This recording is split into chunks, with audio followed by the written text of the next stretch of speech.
Let's talk about something weird. Something from the edge of physics. It has a name that sounds like it's from a comic book strange matter.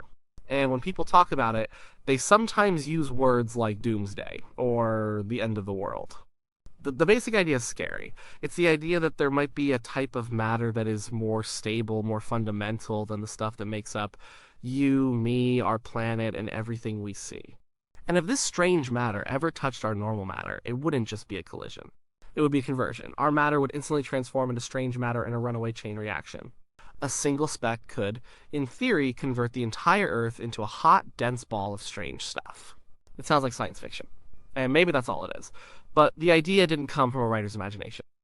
It came from the equations and theories that physicists use to understand the very heart of reality.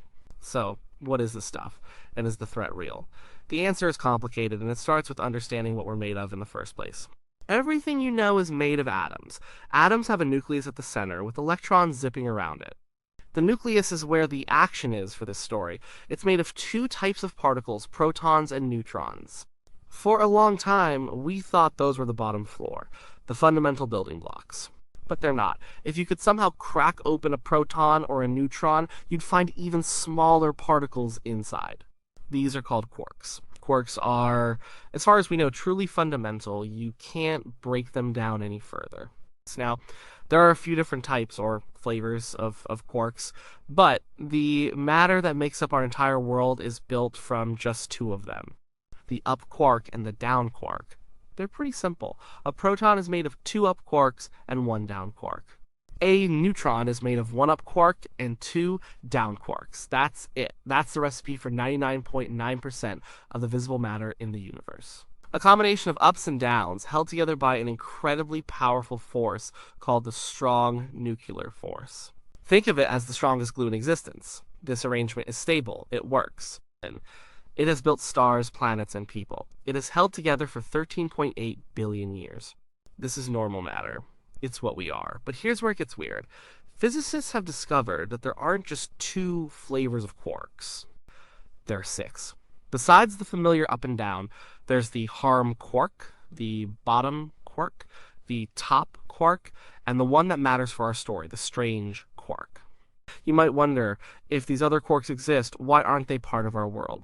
Why aren't we made of strange or charm quarks?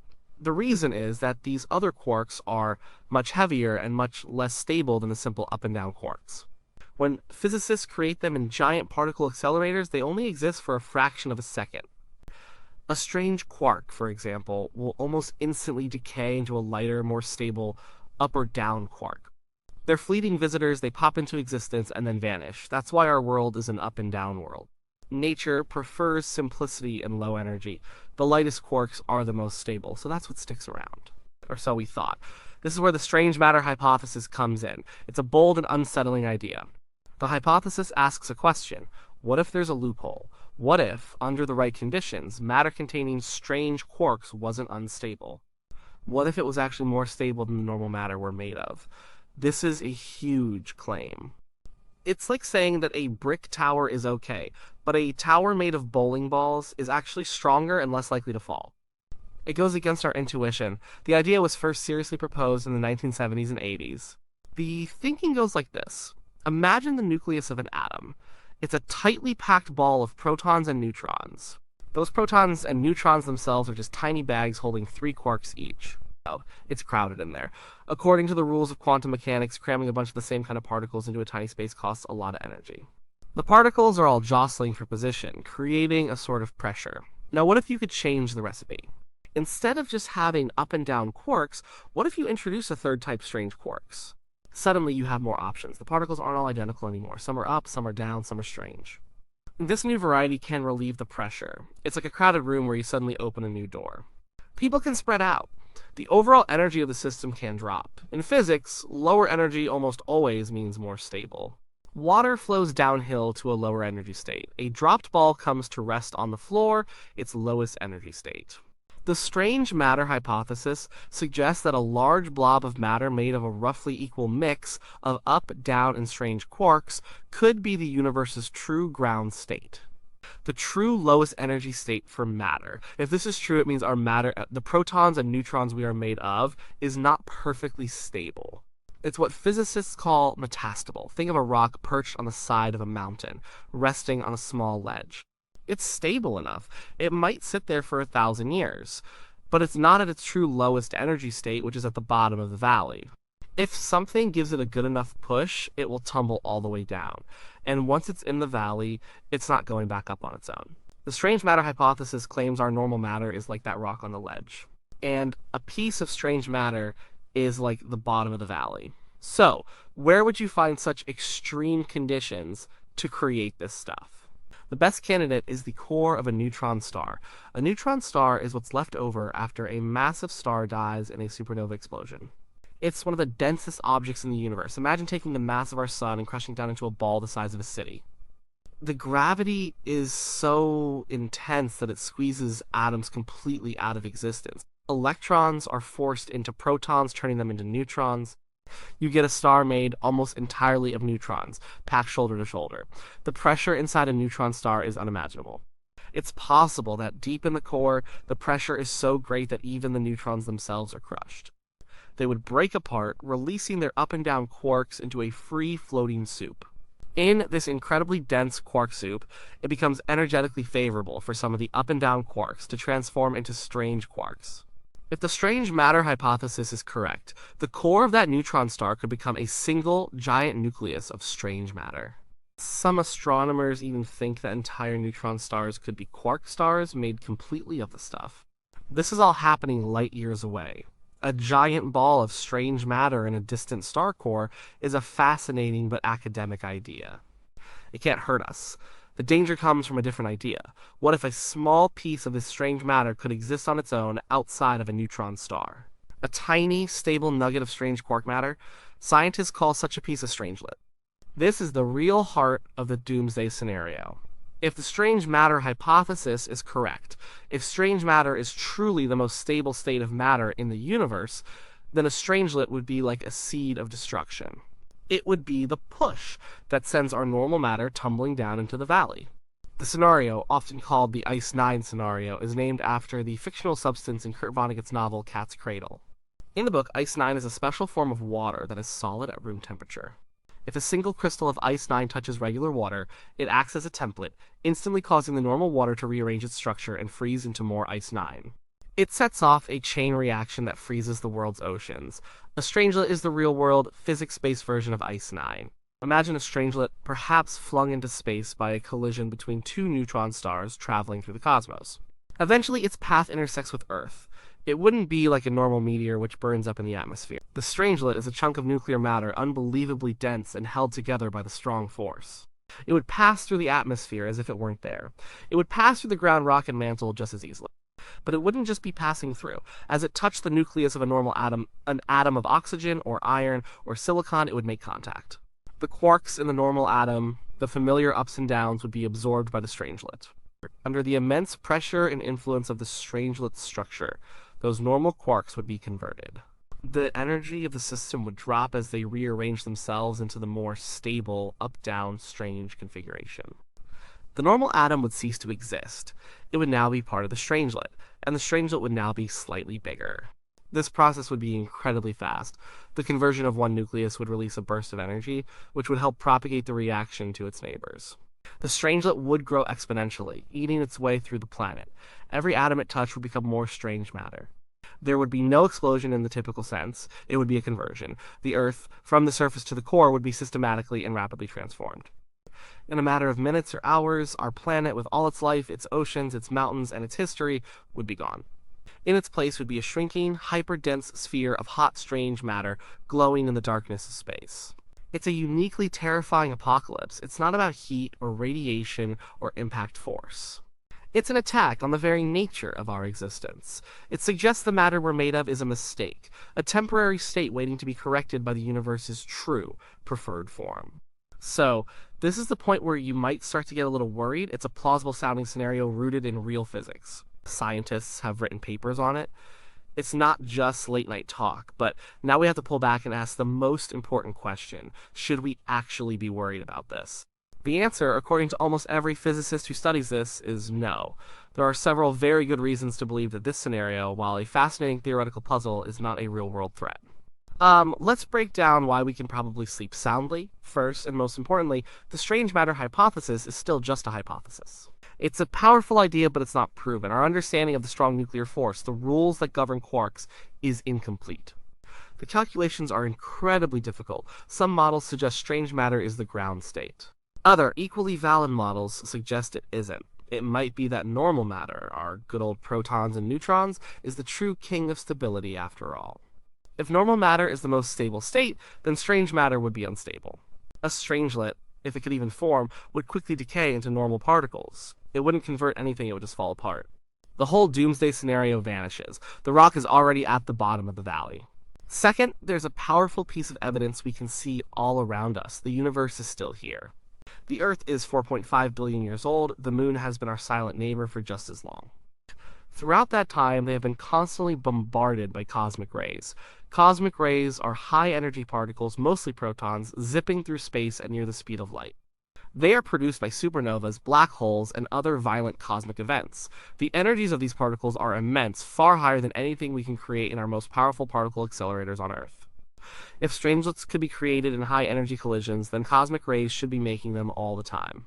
A high-energy cosmic ray slamming into the nucleus of an atom in space is a perfect laboratory for creating exotic particles. Furthermore, collisions between neutron stars, which are thought to be the most likely birthplace of strange matter, are not unheard of. We've detected the gravitational waves from these events. Such collisions should spray the universe with debris, and if those stars had strange matter cores, that debris could include strangelets. So, where are they? If stable strangelets existed and were created in any significant number, they should be flying around the cosmos. Over billions of years, it seems almost inevitable that one would have hit the Earth or the Moon. But Earth is still a planet of normal matter. The Moon, which has no atmosphere to protect it, is a 4.5 billion-year-old record of cosmic ray bombardment. Astronauts brought back moon rocks, and they were all made of regular old atoms. The fact that we are here on a planet of normal matter is perhaps the strongest argument that killer strangelets are not a feature of our universe. Well, either they don't get made, or they aren't stable, or they aren't capable of converting normal matter. Whatever the reason, their absence is telling. Third, there's a more technical, physical reason why a strangelet might not be so dangerous. This has to do with electric charge. The nucleus of every atom is positively charged. The protons have a positive charge. Strangelets are a bit of a mixed bag. Depending on their exact quark makeup, they could be positive, neutral, or even negative. However, most calculations suggest that small, stable strangelets would have a positive electric charge. This is a huge deal.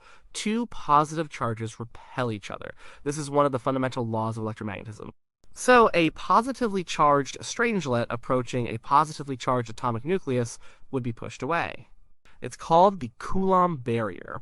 For the strangelet to absorb and convert the nucleus, it has to get incredibly close.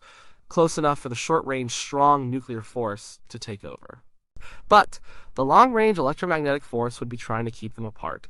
A small strangelet might simply bounce off a nucleus, or fly past it, repelled by its charge. It might not be the all-consuming monster we imagine, but more like a very heavy, exotic particle that passes through matter without much interaction. It would take a very large strangelet, or one moving at just the right slow speed, to overcome this barrier and initiate a conversion. So even if strangelets exist, they might just be harmless. These arguments bring us to a fear that pops up every time a new, more powerful particle accelerator is built, like the Large Hadron Collider LHC in Europe. The headlines sometimes ask, could scientists accidentally create a strangelet that destroys the world? The scientists who work on these machines have considered this possibility very, very carefully. Safety is their absolute top priority. They have published detailed safety reports, and their conclusions are clear and reassuring. The main reason is, again, the cosmic rays. The energy of the collisions at the LHC is enormous by human standards. But as we said, nature does this all the time, and at much higher energies. The cosmic rays hitting the Earth's atmosphere, and especially the unprotected surface of the moon, create collisions that are millions of times more energetic than what the LHC can produce. The LHC has been running for years. In that time, it has generated a number of collisions equivalent to only a few minutes worth of cosmic rays hitting the Earth. The universe has been running this experiment at higher energies for billions of years on the moon, and the moon is still there. If high-energy collisions could create a planet-destroying strangelet, it would have happened long before humans ever evolved.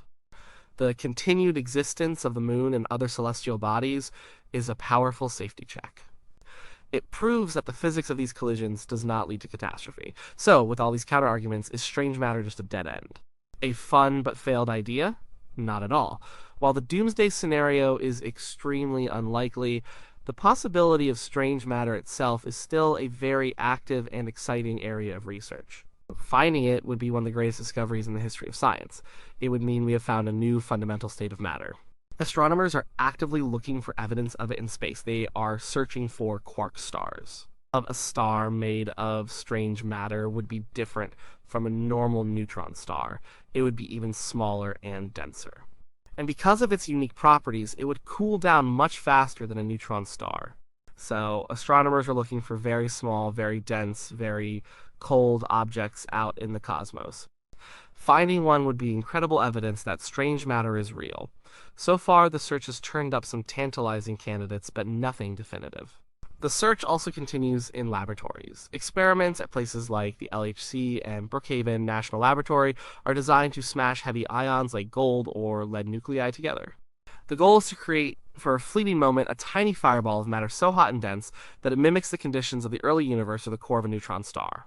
In these fireballs, scientists hope to create a quark gluon plasma, a soup of free quarks, and see if any small, short-lived clusters containing strange quarks form.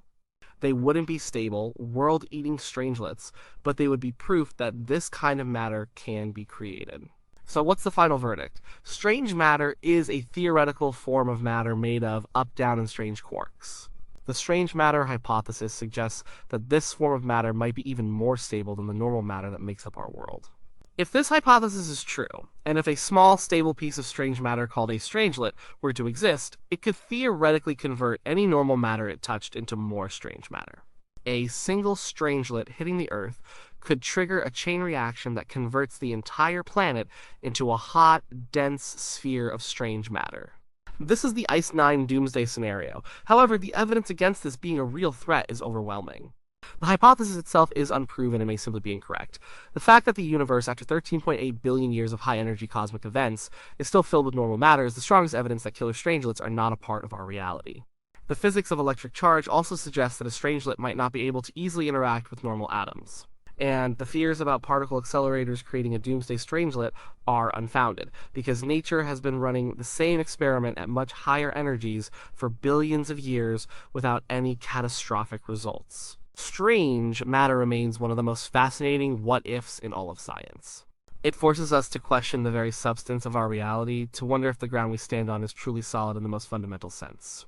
It's a beautiful and humbling puzzle. It pushes the boundaries of our knowledge about the universe's most extreme states.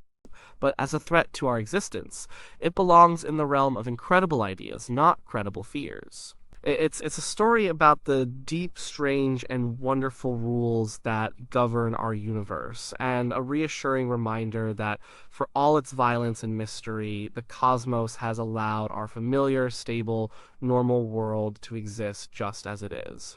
We are, almost certainly, safe from the strange.